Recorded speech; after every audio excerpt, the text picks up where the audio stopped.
হিন্দুরা আমাদের সাথে শান্তিপূর্ণভাবে অবস্থান করছে, কারো উপরে আমরা জুলুম করি নাই। 5ই আগস্টের পরে আমার মুসলমান সন্তানরা হিন্দুদের মন্দির পাহারা দিছে, বেঈমানের ইস্কনের বেঈমানরা তার বদলায় আমার ভাইরে জবাই করে দিছে। এই ছিল মন্দির পাহারার বিনিময়?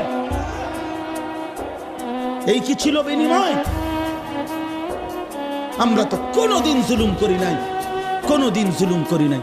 বাংলাদেশে আমাদের কত বড় বড় উলামায়ে কেরাম আমাদের জাতির রাহবারদেরকে বারবার জেলখানায় নিছে।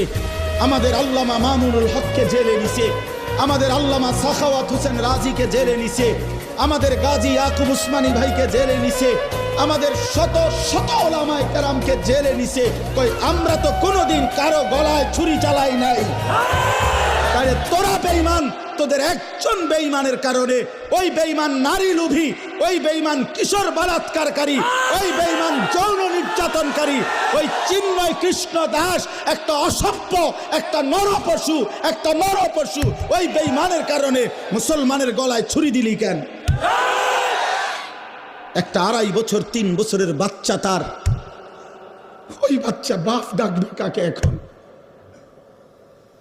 অ্যাডভোকেট সাইফুল ইসলাম আলিফের 3